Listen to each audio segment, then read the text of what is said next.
Bismillahirrahmanirrahim. Assalamualaikum warahmatullahi wabarakatuh. Bismillahirrahmanirrahim. Wassalatu wassalamu ala rasulillah. La hawla wa la quwwata illa billah. Asyhadu an la ilaha illallah wa asyhadu anna muhammadan abduhu wa rasuluhu wa khaliluhu la nabiyya ba'dah. Allahumma salli ala sayyidina Muhammad wa ala ali sayyidina Muhammad. Selamat malam teman-teman, sahabat saya dimanapun kamu berada.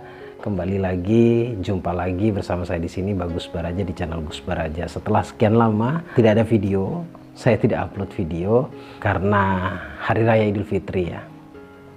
Banyak sekali aktivitas dan lagi saya mudik ke Kalimantan dan sekarang kembali lagi di Batu, di tempat tinggal saya, kembali dengan cuaca yang fresh, yang dingin, yang insya Allah dinginnya itu bisa sampai ke dalam hati. Nah, pada kesempatan kali ini saya secara pribadi selama ngonten, selama buat video, pastilah pernah berbuat salah lewat kata-kata atau lewat penyampaian yang mungkin pernah menyinggung perasaan teman-teman semuanya.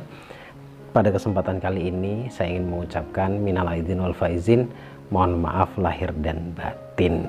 Jadi kita kosong-kosong istilahnya, kita kembali beraktivitas. Kalau teman-teman semuanya sudah saya maafkan sebelum kesalahan itu dilakukan ya. Intinya kita saling maaf, kita kembali belajar, kita kembali mengedukasi satu sama lain. Harapan saya apapun yang saya sampaikan bisa bermanfaat untuk teman-teman semuanya. Nah, mulai malam ini, setiap malam jam 9 malam akan selalu ada update video terbaru dari saya. Jadi pantengin terus, yang belum subscribe jangan lupa diklik tombol subscribe-nya dan diklik juga tombol loncengnya agar kamu dapat notifikasi ketika saya update video terbaru. Pada malam ini atau kesempatan kali ini saya ingin bahas tentang luka batin. Seberapa jauh dampaknya kalau kita masih menyimpan luka batin? Saya rasa ini masih sangat berhubungan. Kenapa Idul Fitri itu diidentikan dengan saling memaafkan satu sama lain? Ya, karena dianggap hari kemenangan, ya. Karena dianggap hari yang paling tepat untuk saling memaafkan. Sebenarnya untuk memaafkan itu tidak harus nunggu 1 tahun sekali, ya. Kapanpun ada goresan dalam hati, itu wajib kita untuk memaafkan. Dan memaafkan itu sebenarnya perintah, ya, perintah dari Allah. Karena itu juga ada atau termaktub di dalam Al-Quran. Itu penting banget, memaafkan apapun perkaranya yang pernah menggores hati kita. Sekali lagi ini penting banget karena dampaknya sangat luar biasa kalau kita memaafkan untuk masa depan ya. Kalau kita memaafkan atau kita damai dengan diri sendiri, dengan orang lain, insya Allah dampaknya sangat luar biasa untuk masa depan. Berbicara tentang kemudahan rezeki, ini ada kaitannya, bahkan ini wajib menurut saya, untuk menjaga energi kita, menjaga energi ruhaniah kita dengan cara tidak menyimpan luka, dengan cara tidak menyimpan kebencian dalam hati. Kebetulan tanggal 12 nanti saya adakan satu program. Tadinya hanya saya buat untuk teman-teman yang berada di grup, tapi kali ini saya buka untuk umum, yaitu bincang malam bersama saya, bincang-bincang ya, ngobrol bersama saya, tentunya ngobrol tentang keilmuan, dan kebetulan temanya tentang luka batin dan bagaimana caranya mengikis perasaan luka atau mengobati luka batin. Dan di sana juga pasti akan ada terapi ya. Infaknya sebahagianya, seikhlasnya sebahagianya. Jadi saya niatnya membantu teman-teman saja. Tapi untuk itu silahkan bergabung dulu di grup. Nanti linknya ada di deskripsi. Grup Telegram ada, grup WA juga ada ya. Dan kemudian gali informasinya atau tunggu informasinya yang akan disampaikan oleh admin di grup rahasia keajaiban doa. Baik, luka batin. Luka batin itu penting banget karena akan merusak masa depan kita. Karena berhubungan dengan energi. Yang dimaksud merusak adalah energi dari orang yang memiliki luka batin itu dampaknya sangat negatif. Karena energinya negatif sehingga secara konsep alam, secara tidak langsung kita menarik banyak kesedihan datang atau hal-hal negatif datang ke dalam kehidupan kita. Tentunya semua manusia termasuk kamu menginginkan hidupnya itu penuh kelayakan, hidup di masa yang akan datang hari ini dan seterusnya itu inginnya hidup baik, hidup bahagia, penuh dengan kemudahan, rezeki mudah datang, kemudian keluarga juga harmonis ya, kemudian semua urusan dimudahkan pokoknya. Tentunya yang paling penting adalah membuat hati kita damai dulu. Nah, kalau membuat hati kita damai itu dengan menyimpan luka batin itu kan bertolak belakang ya.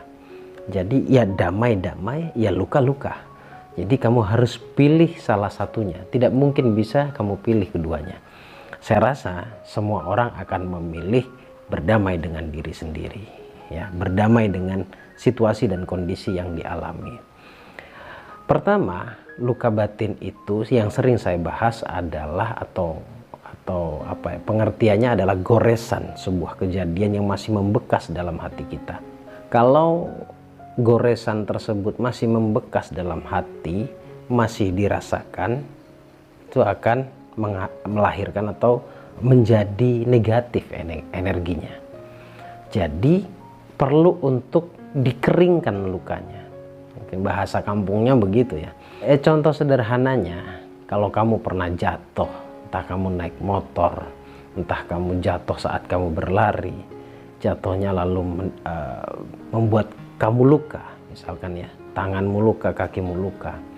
Di awal itu perih banget, di awal perih banget. Tapi lama-kelamaan saat kamu obati, proses pengeringannya lebih cepat. Ketika sudah kering, sudah nggak berasa lagi. Tapi bekas lukanya masih ada. Artinya, jangan repot-repot untuk menghilangkan bekas luka. Kalau lukanya parah, ya bekas lukanya nggak akan hilang. Tapi lukanya bisa kering sehingga tidak merasakan rasa sakit lagi. Itulah definisi dari memaafkan hakikinya. Jadi pentingnya kita memaafkan adalah untuk tidak merasakan kejadiannya, tidak merasakan lagi efek atau pedihnya sebuah kejadian yang membuat kita tergores. Dengan kata lain, memaafkan adalah bisa tetap mengingat, tetapi ketika mengingat sudah tidak lagi merasakan apa-apa. Itulah sejatinya atau hakikinya memaafkan. Jadi memaafkan itu tidak seperti yang sering kita ucapkan, ya saya sih memaafkan. Kan keseringan kan kita mendengarkan kalimat itu, atau mungkin kamu yang sering mengatakan itu. Ketika terjadi sebuah konflik dengan pasangan atau dengan mantan pasangan atau dengan orang tua, karena yang namanya konflik itu pasti dengan orang yang kita kenal dan biasanya adalah orang yang paling dekat atau orang terdekat.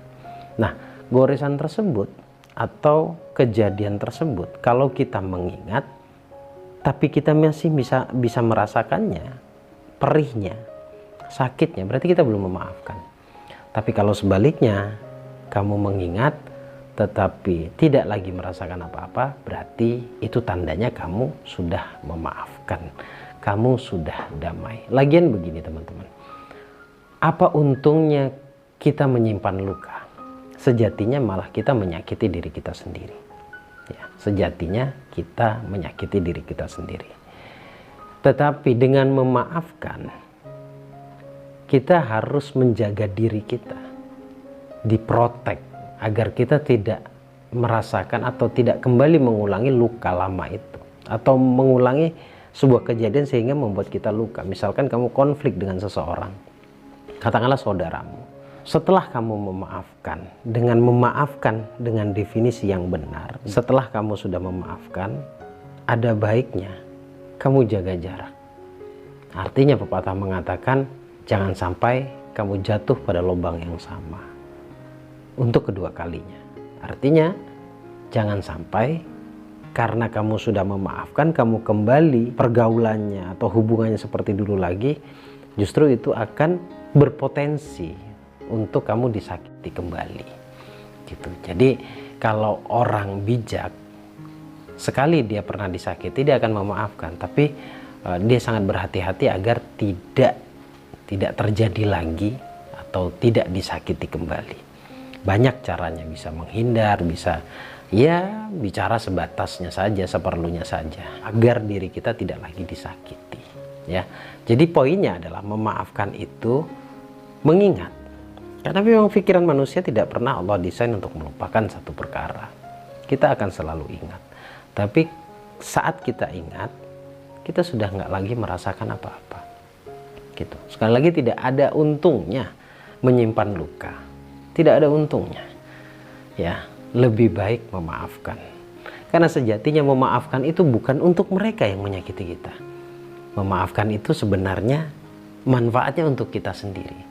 Jadi kalau saya ditanya bagaimana atau pandangan Gus Baraja tentang memaafkan, saya memaafkan orang yang pernah menyakiti saya itu bukan karena mereka, ya.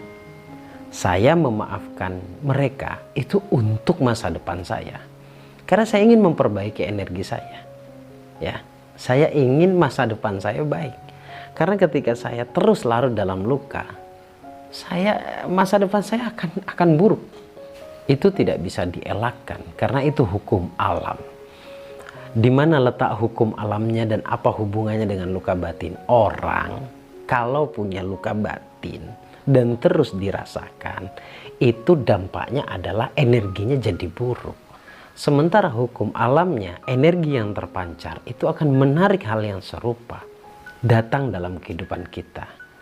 Itu kenapa saya katakan dampaknya untuk masa depan. Sehingga saya tidak heran ketika masalah datang bertubi-tubi atau sial tiada henti. Saya nggak heran karena cikal bakal asalnya kita terlalu larut dalam kesedihan, dalam luka. Jadi memaafkan, damai dalam hati, itu sangat baik untuk masa depan. Sangat baik untuk masa depan. Sekali lagi poinnya atau nasihat dari saya, pertama untuk diri saya sendiri, dan setelahnya mungkin kita saling menasehati, maafkan semua orang yang pernah menyakitimu. Karena kalau kita ingat-ingat lagi, karena kita juga berkomunikasi dengan orang, tidak mungkin sempurna juga lidah kita. Jangan-jangan lidah kita ini pernah menyakiti orang. Jadi mungkin karena kita fokusnya disakiti terus, tapi kita melupakan ternyata lidah kita juga pernah nyakitin orang lain. Jadi hidup itu lebih baiknya adalah melihat diri sendiri.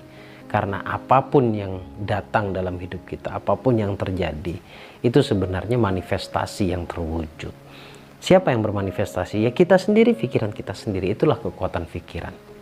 Jadi saya ajak teman-teman untuk mengatasi luka batinnya. Kita sharing, kita ngobrol, karena ternyata antusiasnya luar biasa. Minggu lalu pesertanya lebih dari 100. Kalau tanggal 12 nanti ternyata lebih dari 100, saya harus buat 2 sesi.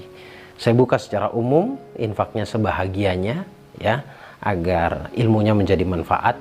Jadi segera daftarkan diri kamu untuk seminar atau kelas yang saya adakan. Kamu langsung cek aja di deskripsi, ya, dan hubungi nomor telepon yang ada di deskripsi atau yang tertera di layar monitor kamu.